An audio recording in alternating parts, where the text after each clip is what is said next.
Now, it gives me great pleasure at this time to introduce Milton Friedman, who will speak on the subject, the role of government in a free society. Thank you.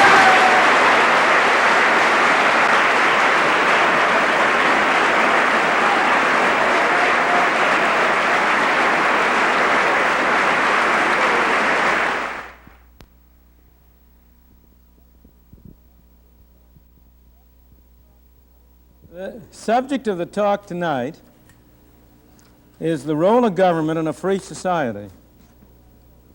And I think in discussing that subject, the first thing you have to do is to emphasize the very different meanings that free has.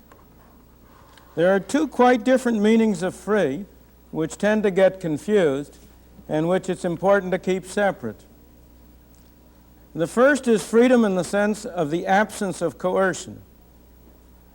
That's the sense in which I shall be trying to use the term. The second is free in the sense of free lunch, in the sense of absence of cost. The two meanings are very different, and there are few more important sources of confusion about the proper role of government in our society than the confusion between the two very different meanings of the word free. When we speak about the right to free speech, as in the First Amendment of the Constitution, that's the meaning of the term in the sense of the absence of coercion. That says government shall make no laws that interfere with the freedom of speech. It means that people shall be free to speak voluntarily to one another.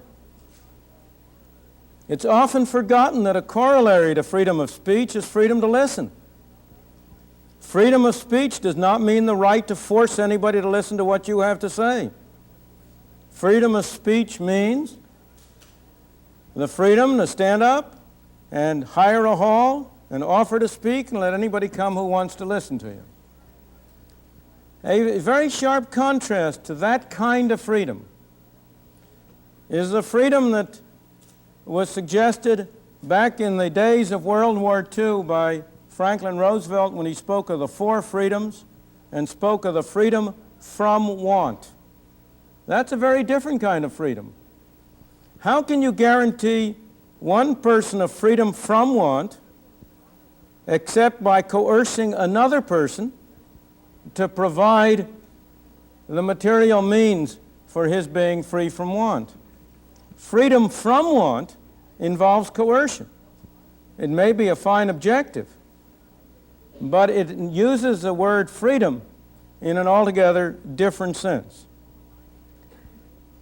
So when I speak of a free society, I mean freedom in the first sense, absence of coercion.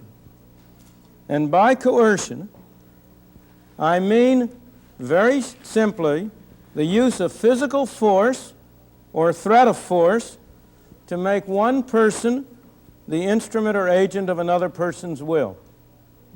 It's very tempting to use freedom in a broader sense. To use coercion, I mean, in a broader sense. We often talk about people being coerced by opinion or by talk or by a TV program or by propaganda. Once you start down that line, I think you're in great trouble in preventing yourself from going very far indeed. Persuasion is one thing. Coercion is a very different. And by the freedom, we mean the absence of the physical force or the threat of force to make one person serve another's. Now, obviously, if men are going to live in a society, there is no way in which you can have absolute freedom. There is a famous dictum of a Supreme Court justice that my freedom to move my fist is limited by the proximity of your chin. In a society in which there are many people, freedoms are bound to interfere one with the other. We are bound to have limits.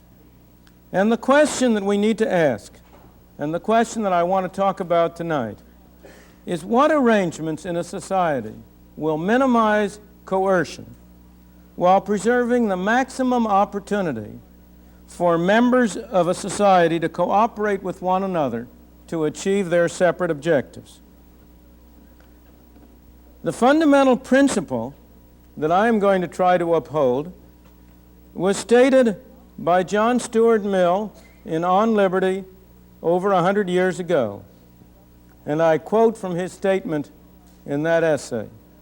Quote, "The object of this essay is to assert one very simple principle, as entitled to govern absolutely the dealings of society with the individual in the way of compulsion and control.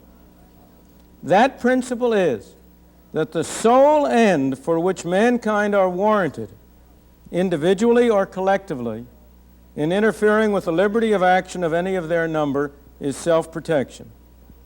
That the only purpose for which power can be rightfully exercised over any member of a civilized community against his will is to prevent harm to others. His own good, either physical or moral, is not a sufficient warrant." That's the fundamental principle that I am going to take as a given as describing my own values in trying to discuss the question of what government's role in a society dedicated to promoting freedom in that sense, what its role is. From this point of view, the nation state is a means to an end, not an end in itself. This notion that the individual, or rather in our society and every society, the family, is the basic unit. That we have responsible individuals or families cooperating one with another to achieve their objectives is in very, very sharp contrast to the notion that the fundamental unit is the state, that you have a nation state, and that the individual exists to serve the state. The right notion, from my point of view, is the other. The state, the government, is a means, an instrument through which we can jointly serve some of our ends, but it's not an end in itself. Patriotism may be a widely shared feeling because many of us feel a member of the same community. As we feel a member of the same family, we feel a member of the same smaller community and larger community. But that is a voluntarily shared consensus, and the state is not an end in itself. The ultimate unit is the individual or the family or such other voluntary groups as individuals may choose to participate in. And to a believer in a free society in this sense, the ideal is unanimity. The ideal is that you shall have joint action only insofar as people have been persuaded to act together. That you should have joint action only insofar as responsible individuals, after free and full discussion, have agreed jointly to cooperate in some venture. It's from this point of view that the market, voluntary exchange through buying and selling, is so important as a basis for a free society. The market has the enormous virtue that it enables you to achieve voluntary cooperation, to achieve unanimity without conformity. Everybody can do his own thing. Everybody can go to the store and buy what he wants to buy. If one man chooses to have a shirt of one color, he can have that shirt. Another man, a shirt of another color, he can have another color. Everyone can do his own thing within the limits of his resources. However, there are some items where it is not feasible for everybody to do his own thing. There are some cases in which you must have uniformity. Some cases in which the answer must be the same for all the people. The most obvious example is in the case of national defense. There is no way in which some people in a country can be engaged in an international war and other people in a country can be not engaged in that war. The decision whether the country is at war is a yes or no decision that must be the same answer for all. Ideally, the ideal would be that we should not engage in such joint activities unless we have first achieved unanimity. But it is clear that that's not a feasible ideal. It is clear that you cannot, in a changing world, subject to problems that come up from time to time, that you cannot afford the time that would be required in order to get everybody jointly to agree on the same course of action. And hence, all of us who have lived in these kinds of societies, all societies of this kind, have been led to adopt something short of unanimity, a majority rule as an expedient for reaching those kinds of decisions which require conformity. Let me stress that the majority rule in that context is not a principle, it's an expedient. People generally are inclined to equate democracy with majority rule. I believe that is a great mistake. There is nobody who believes in majority rule as an absolute. There is nobody who believes that if 51% of the people should vote to shoot the other 49%, that would make it okay. And our society in particular is erected on the notion that minorities have rights and not merely majorities. The Bill of Rights of our Constitution was an attempt to prescribe and assure in advance that majorities would not rule. And we are not willing to have a simple majority settle everything. For some purposes, a simple majority will do. If it's more important to reach a decision than it is what decision to reach, fine, a majority will do. But if it's something fundamental, for example, a foreign treaty, our Constitution requires a two-thirds vote. If it's something even more fundamental, such as changing our basic Constitution, well, then we provide that you must have much more than a simple majority. You must have a qualified majority of the various states as well as of the Congress. So majority rule is an expedient which we have adopted in those cases where we need conformity. Now, the reason why this is important is because the use of the political channel for deciding issues, while it is absolutely inevitable, while you must do it, inevitably tends to strain the social cohesion essential for a stable society. No society can be stable unless there is a basic, unthinking, unquestioning allegiance to certain common principles. You cannot possibly conduct a society, have agreement, unless that basic homogeneity and consensus exists. But every time you have to reach an agreement that requires conformity, when a majority votes and a minority must conform, you strain that social fabric, you strain that cohesion. As a result, the political mechanism does least harm to the stability of a society in those societies that are most homogeneous and that have the closest approach to common values. Government, you can use a political channel, you can use government decision, government-enforced conformity to a far greater extent in a country like Sweden, which has a highly homogeneous population with a very, very common set of values. You can go much farther than you can in a country where there is a wider variety of values, as in the United States. The experience of Great Britain is a dramatic illustration of this phenomenon. At one time, you had a much greater homogeneity of values, much greater cohesion in Britain than you have had in the past 10 or 20 years. And one of the sources of Britain's problems has been the attempt to use political mechanisms in a society that is getting increasingly diverse in its values and its beliefs, and where therefore there is a greater strain imposed upon that society.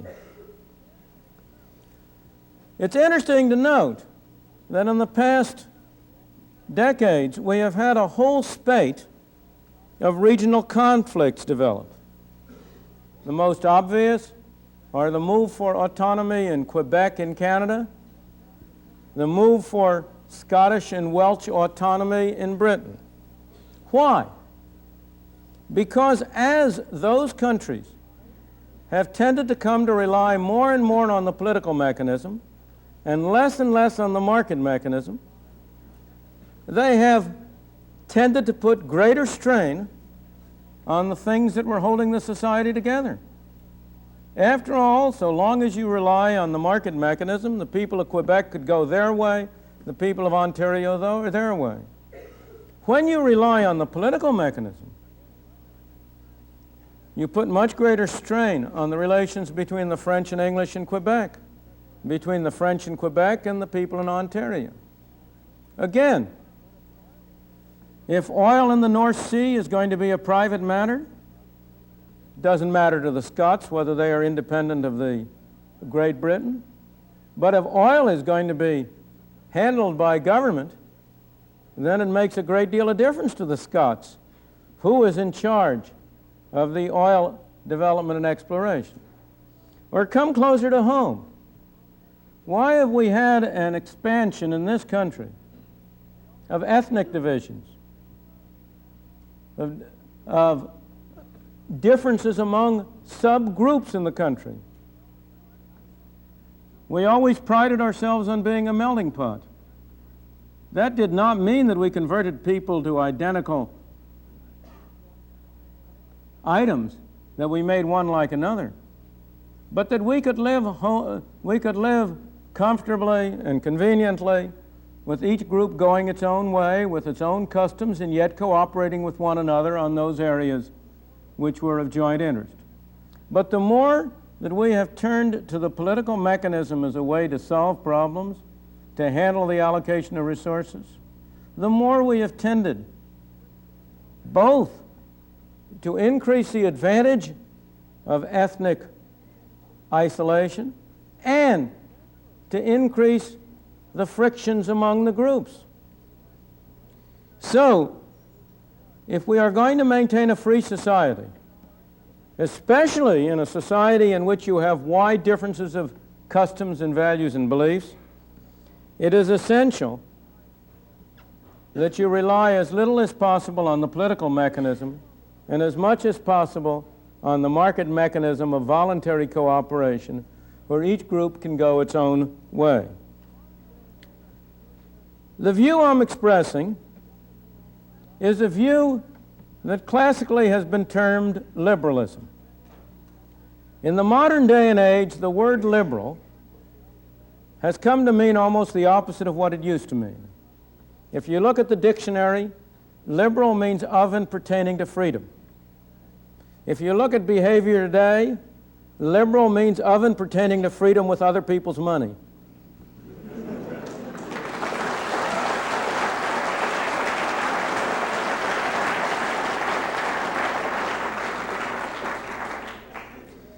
I am a liberal in the original sense, in the sense in which John Stuart Mill was a liberal, in the sense of which his statement was a statement of liberalism.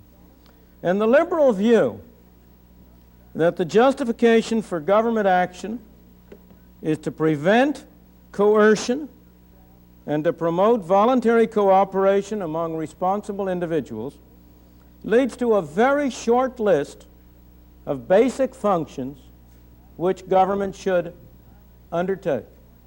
And I may say that short list is one which has a long intellectual history, coming from Adam Smith down through Adam Smith, and I should say Thomas Jefferson, and the writers of the Declaration of Independence and the original Constitution, down through the philosophical radicals of the 19th century, Bentham and John Stuart Mill, down to the present. And these basic functions can be listed very simply. They are, first of all, to prevent one man from coercing another, the internal police function. They are, second, providing for external defense. These two are really part of the same: to prevent coercion from within, to prevent coercion from without. And beyond this, to promote voluntary cooperation among people by defining the terms under which we're going to cooperate together and by adjudicating disputes. Let me say a word about this problem of defining the rules of the game, the role of a legislature in a free society. Many proponents of a market society of private property take it for granted that property is something that defines itself. That's very far from the case. Of the groups that are sponsoring this talk, the law groups know particularly that it's very far from the case. In fact, if it were obvious and evident, they'd be out of business. There's no natural meaning of property. It's all a question of convention.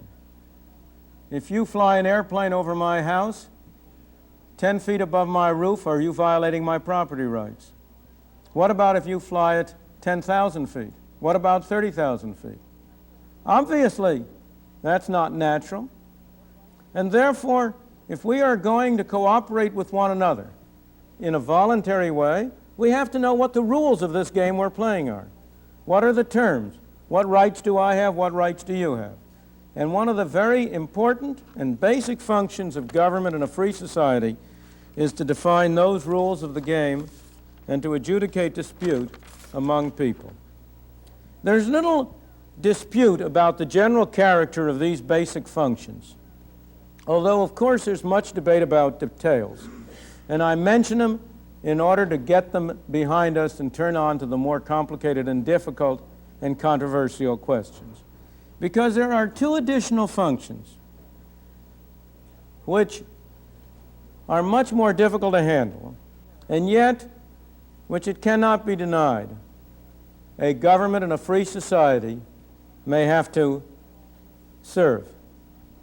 The first of those is to provide a substitute for voluntary cooperation when such cooperation is for one reason or another not feasible. There are two classical cases that come under this heading. One is the case of technical monopoly, when for reasons of physical circumstance, it's not possible to have competition. The essence of avoiding coercion is the availability of alternatives. You can only coerce me if I have nowhere else to go. Every individual is protected from coercion by a seller by the presence of alternative sellers. A worker is protected from coercion by his employer only if there are alternative employers to whom he can turn, and so on down the line. But you have some cases in which it isn't technically feasible to have alternative suppliers. The classical cases are things like telephones, where it doesn't seem really feasible to have 6 telephone companies serving the same community so that each of you has to have 6 telephones, or so that each of you is connected to only 1/6 of the people in the community. And there are various other technical cases like that. They don't raise too much of a problem. The more serious problem, in the classical case, and the one I'm going to come back and discuss at greater length, is the problem of what are called neighborhood effects, or, if you want the jargon of economists, externalities, or, if you want still another jargon, third-party effects. These are the classic cases in which two people, in entering a deal with one another, have effects on third parties who didn't enter into the deal. The much discussed current cases of pollution and environment all fall under this heading.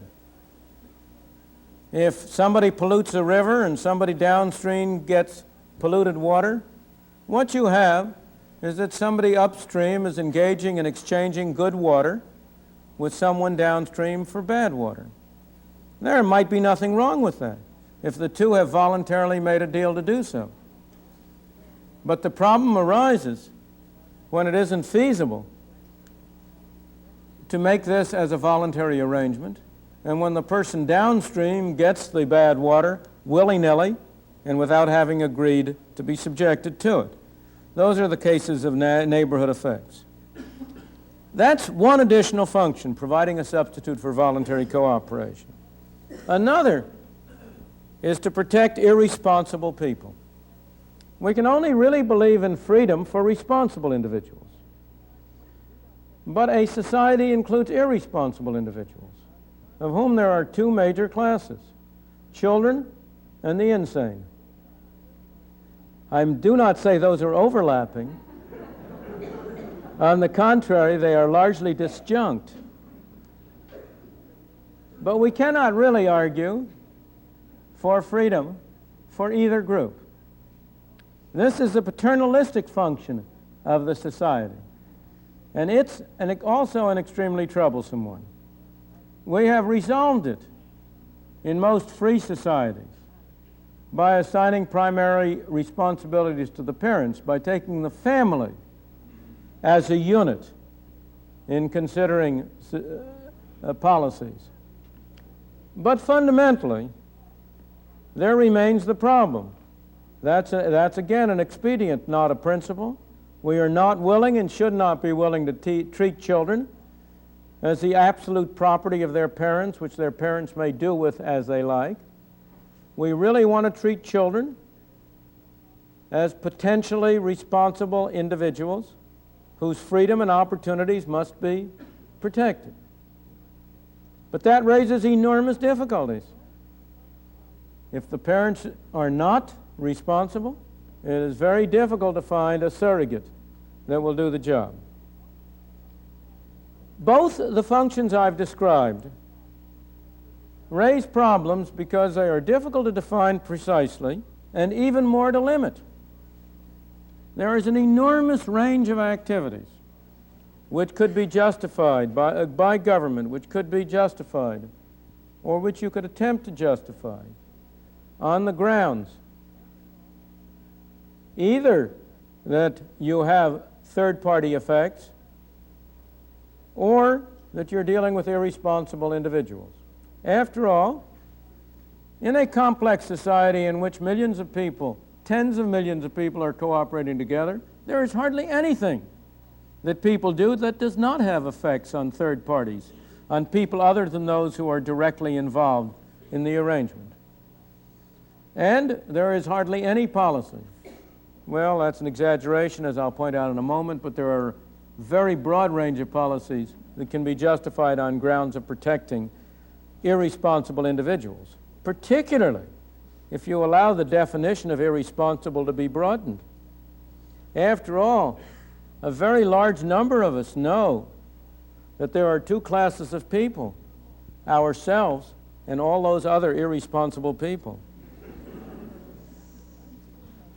Nevertheless, to digress for a moment, even in this vague form in which I've so far expressed it, the principles I've listed are not empty, as can be seen by just listing some of the present governmental activities that cannot be justified in terms of these principles, even on a very broad and very generous interpretation of neighborhood effects and irresponsible individuals. Let me just give you a small list. For example, on these principles, there is absolutely no way in which you can justify the imposition of safety requirements on autos and motorcycles to protect the drivers of those vehicles. You can justify safety requirements to protect third parties, to protect pedestrians, to protect others, because in that case, you do have an effective third-party effect. But how can you justify safety requirements which are intended to protect the driver himself? If you think of John Stuart Mill's statement that the only purpose for which power can be rightfully exercised over any member of a civilized community against his will is to prevent harm to others, his own good, either physical or moral, is not a sufficient warrant. Indeed, I must say I have long regarded the law various states have requiring motorcyclists to wear helmets as a kind of a litmus test of whether a person really believes in freedom or doesn't believe in freedom. If I am riding a motorcycle, I may be a fool and stupid not to wear a helmet to protect myself, but it's my life. What right does the state have to tell me that I must wear a helmet in order for my own good? Is not the right to commit suicide a basic human right? It's not one we would like to see exercised. Well, for some we would. But in general, it's not one we'd like to see exercised, and in general, we would certainly try to do our best to persuade any friend of ours not to exercise it. But when you come down to the ultimate point, how can we justify saying it is illegal to commit suicide on John Stuart Mill's grounds? I warn you that you must beware of the answer which you will be given, as I have been given when I have tried this on various times. And it's in a way a correct answer. It shows how wrong breeds wrong. Because the answer I have been given is that, well, now after all, you do have to require the helmet on a motorcyclist. Because when a motorcyclist spills himself on the road and spreads himself over the highway, he isn't really only hurting himself. A government ambulance will come to take him to a government hospital. He will be buried with a government subsidy, and his wife and children, if there are any, will thereafter be entitled to government welfare payments. And therefore, when the motorcyclist spreads himself over the road, he really is harming the rest of society and not merely himself. Well, you think about that proposition for a while and you can see what it leads to. What it says is that each of us is the property of the U.S. government, and that we each of us bear on our back a sign, property of the U.S. government, do not fold, mutilate, or spindle.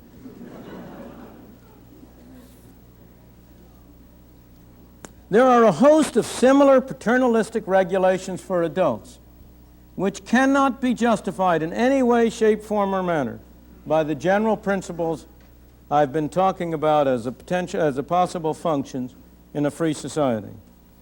In addition, you cannot along these grounds justify tariffs on imports or restraints on exports, with minor exceptions for special cases of national defense.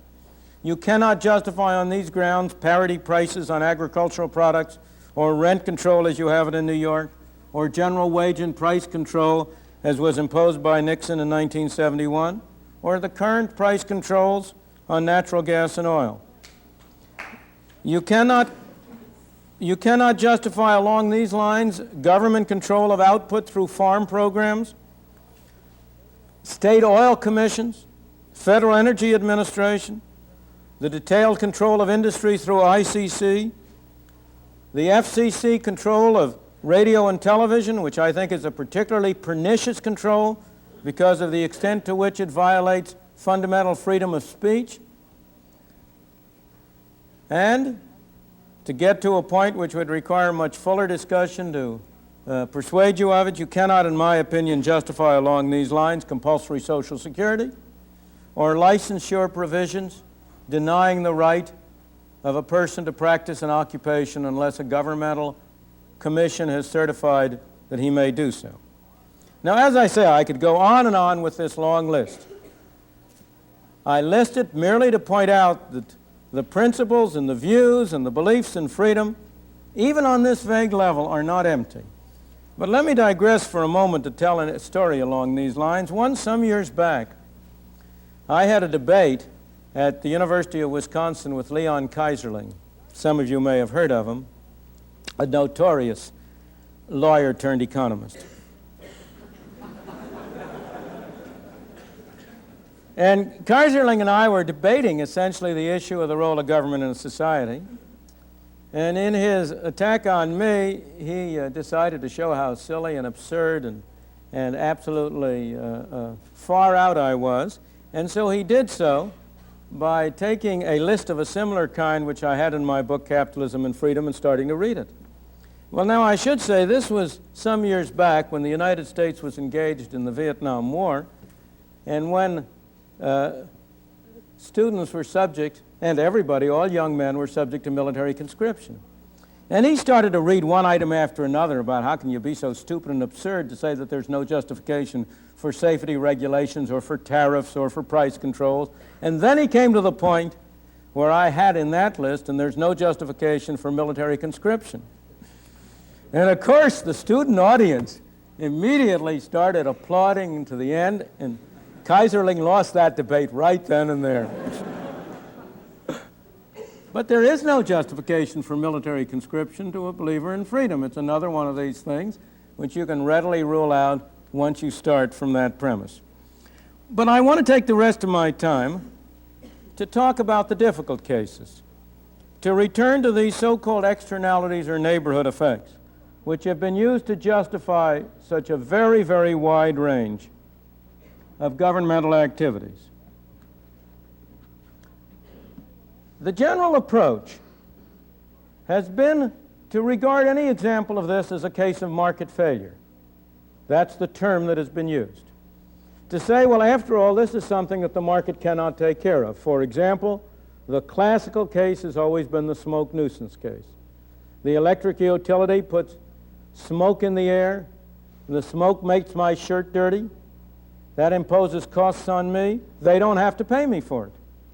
And so they are imposing costs on me without my consent, and therefore the argument is that's a market failure. And so it is. It is a failure of the market. If you want to see what's involved in this, I submit to you a very simple example. Contrast the problem of a utility in driving its trucks, which have automobile accidents, with the problem in putting out smoke. Suppose I asked, you know, one of the things that people tend to talk is as if the desirable thing is to have no pollution. Now that's obviously silly. We could have no pollution in this room very quickly if everybody just stopped breathing. But the cost would be a little higher than the gain. And in the same way, suppose you asked yourself the question, what's the right number of automobile accidents for a utility to have? Now offhand that seems like a silly question. Why, of course it shouldn't have any automobile accidents. But maybe the only way in which the utility could avoid automobile accidents would by having its trucks never go more than 3 miles an hour and only between the hours of 2 in the morning and 4 in the morning when there are no other cars on the road. And that would raise the costs of producing electric power very much. It would make it necessary to raise the prices to customers. It would raise the cost of power to customers. So that's obviously silly. On the other hand, if the utility has an automobile accident, until we went down the wrong road of no-fault insurance, the utility was liable to pay the damages to anybody it hurt. And therefore, if it drove its cars in such a way as to increase the number of accidents, it increased its cost, it reduced its costs of producing utilities, it increased its costs through accident payments, and it had the right incentive to have the number of accidents in which the extra cost in the form of increased liability payments just matched the extra gain from cutting its production costs.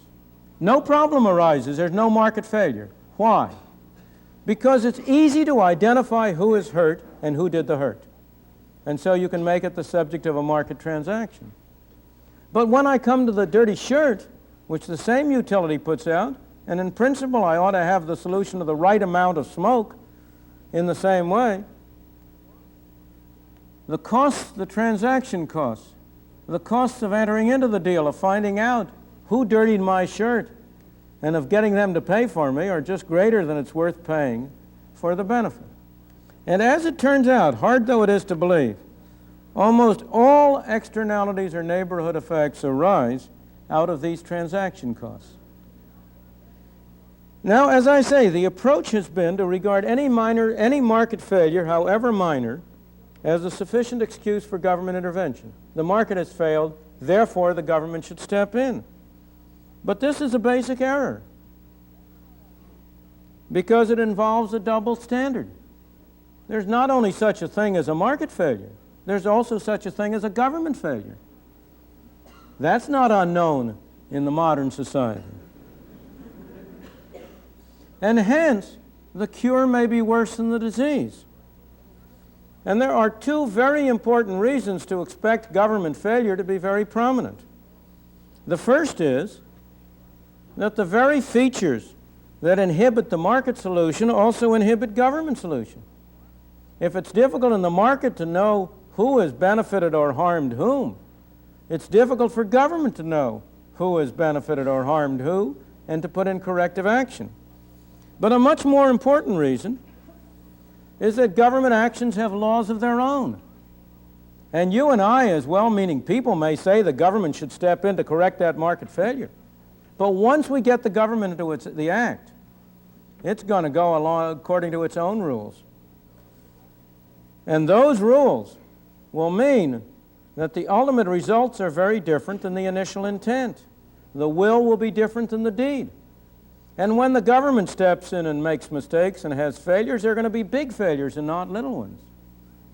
We've had some dramatic examples that illustrate my point very quickly. 4 or 5 years ago, the government required all producers of children nightwear to add tris to the nightwear in order to make it flame-proof.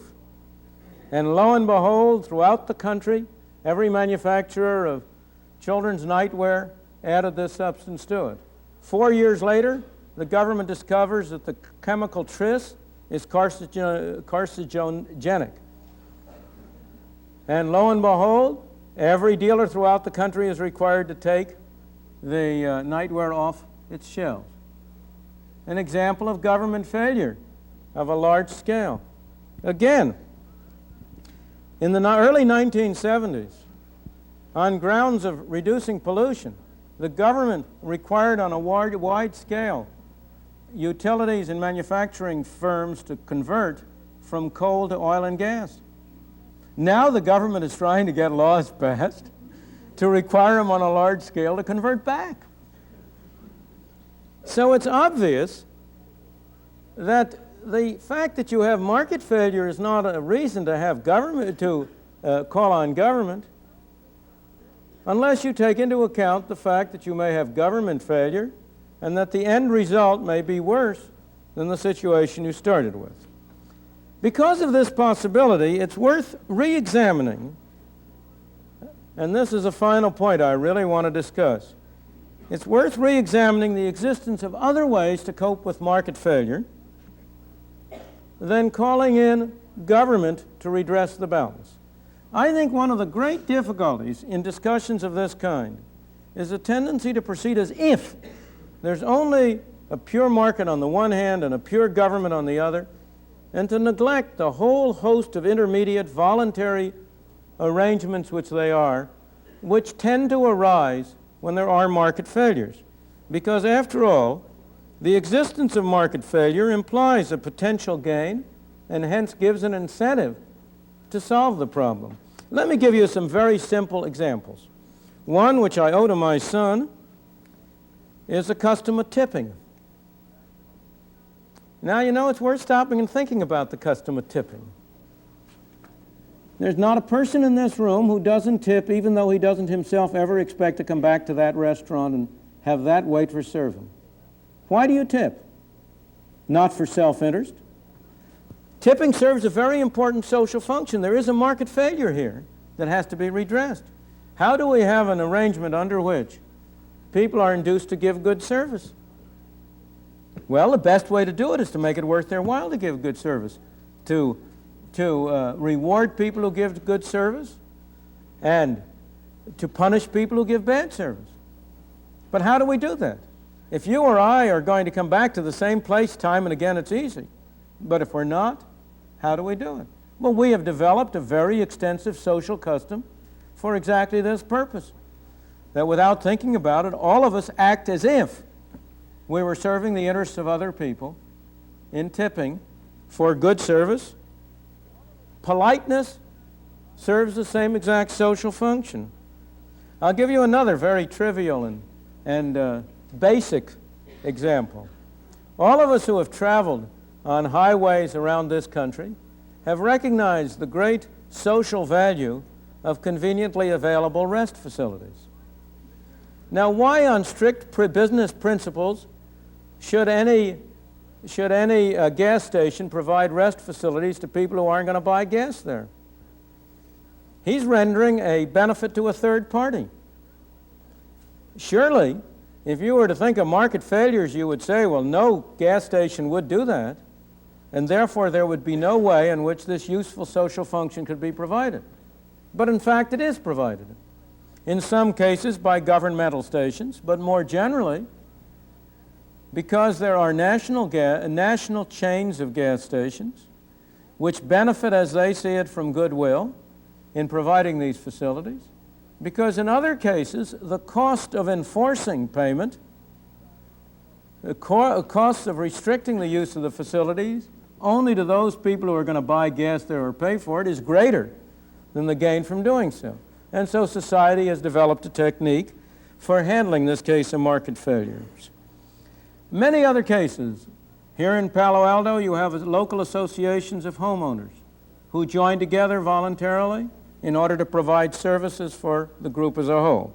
But I want to come to a more interesting and sophisticated case, which is especially relevant here and to this audience. And that has to do with the private subsidization of basic scientific research. One of the standard examples of market failures, one that you will find time and again, is that since basic scientific research yields knowledge which is not patentable and which cannot be kept secret, the major benefits from research go to people other than those who do it, and therefore there is no incentive. Let me give you a quote from a professor here at Stanford, Professor Henry Rowan of the Business School, in writing on energy, in which he says, and I quote, "Research, i.e., those activities in which the private sector underinvests because many of the benefits are not appropriable by firms." Well, now let's stop and look at that. It is true that society has very great benefits from research. There are real third-party benefits. But is it true that society has not developed a mechanism to finance it without governmental assistance? Not at all. Society has developed a very ingenious mechanism. Universities exist, and universities are institutions which are selling three products. They are selling schooling, they are selling research, and they are selling monuments. And the monuments serve to finance the research. And the monuments are linked to the research precisely because the research has third-party effects and cannot have benefits that are appropriable. If Mr. X or Mrs. X wants to honor her ex-husband, Mr. X,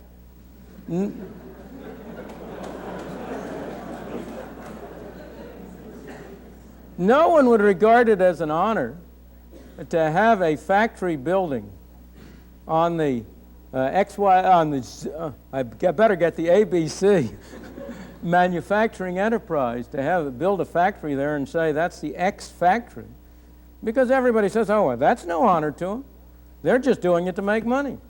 On the other hand, if Mrs. X puts up a Mr. X library on Stanford campus, that's a great honor to Mr. X. Why? Precisely because it is associated with something which is rendering a public service and which cannot be appropriated privately. So that in fact, long before government stepped into the financing of basic research, there were in fact extensive funds being devoted to basic research through the development of institutions which engaged in tie-in sales of research and monuments.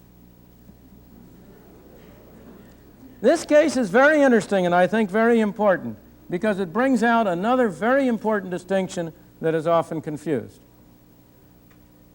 That's the distinction between third-party effects, the effect on society on the average, and the effect of an additional measure. Let me go back to the research.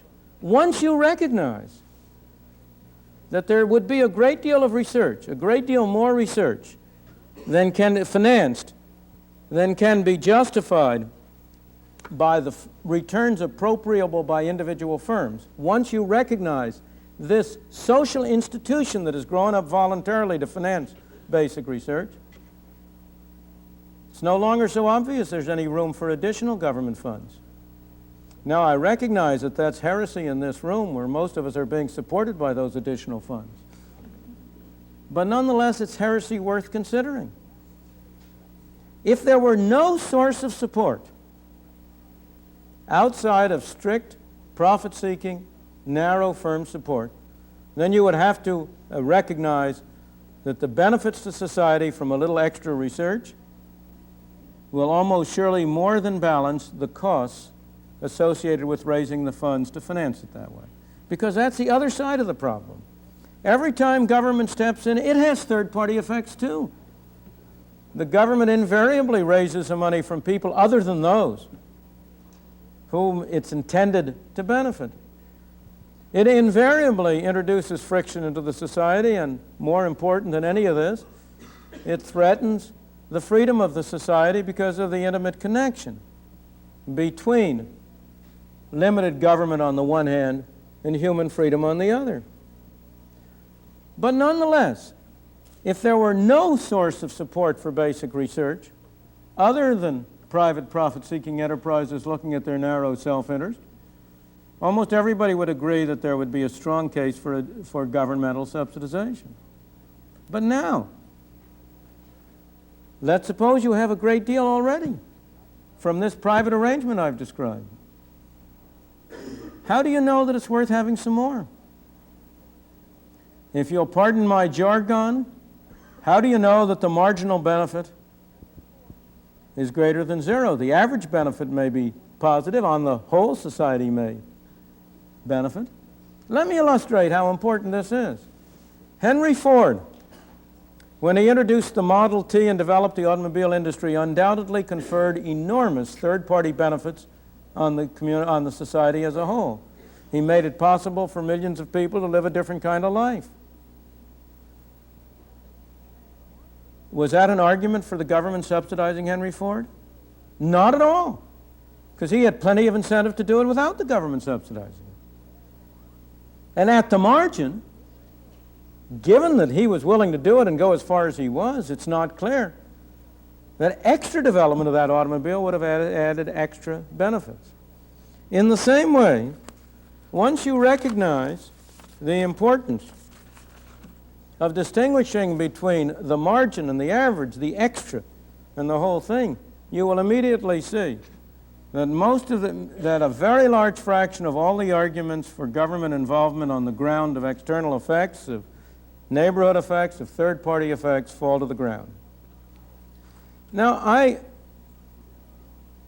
do not want to suggest that you take the easy way. I don't want to say whenever there's a problem, something will come up to solve it. I think that's too easy an answer. There are real issues here. Nobody can set forth a hard and fast line on what government should or should not do in concrete form. What all of us can do is to try to find out what are the principles on the basis of which to judge governmental activities. We have to think in terms of a balance sheet in which for any proposed governmental activity, here are the advantages, here are the disadvantages, how do they balance out? What I'm suggesting is, first, that we should be much more sophisticated in constructing that balance sheet than we have been.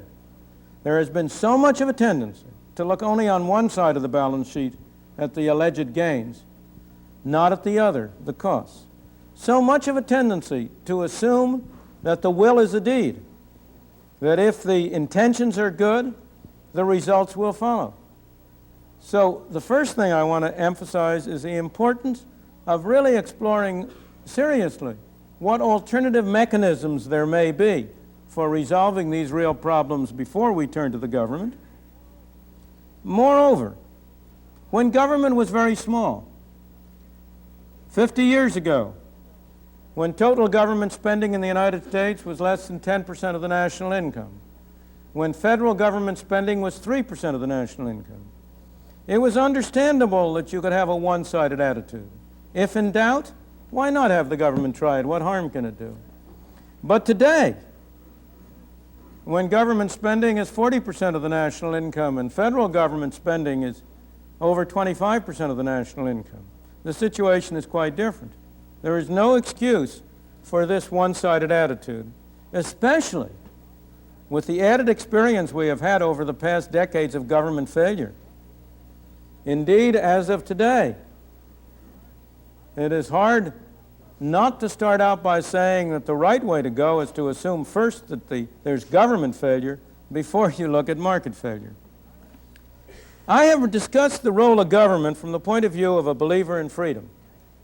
But the actual explosion in government has reflected three different forces. In my opinion, it has reflected first the failure by believers in a free society to understand the implications of their own values. Many of the expansions in government have been brought about by people who were seriously and sincerely seeking to promote freedom of the society, who believed in a free society but did not recognize the dangers to freedom from the governmental extensions they were supporting. Second, a very wide range of governmental activities have occurred because of the pressure by people who do not believe in freedom, by the attempt by people to impose their values on society, the paternalistic view, the belief that some know better what's good for the public at large than others, the belief that the natural elite should rule. Indeed, many of the objections to a free society, many of the objections to the use of the market are precisely that it limits the power of some people to impose their will on other people. It makes it hard to do good. And it does. With a little of a market, with a big free enterprise sector, it's very hard to do good. But by the same token, it's hard to do evil. And in a society of imperfect human beings, with the experience we have had, it's worth paying a big price in reducing the chances of doing good in order to avoid the chances of doing evil, especially when one man's good is another man's evil. Third reason why you have had an actual explosion, why you have had such a big explosion in government, is because of non-ideological pressures by all sorts of groups to use government for private advantage. That's been a major source, as we all recognize. And we are among those groups. We mustn't blame other people. All of us are only too willing to see government expand in areas that benefit us. What we object to is paying when it benefits somebody else.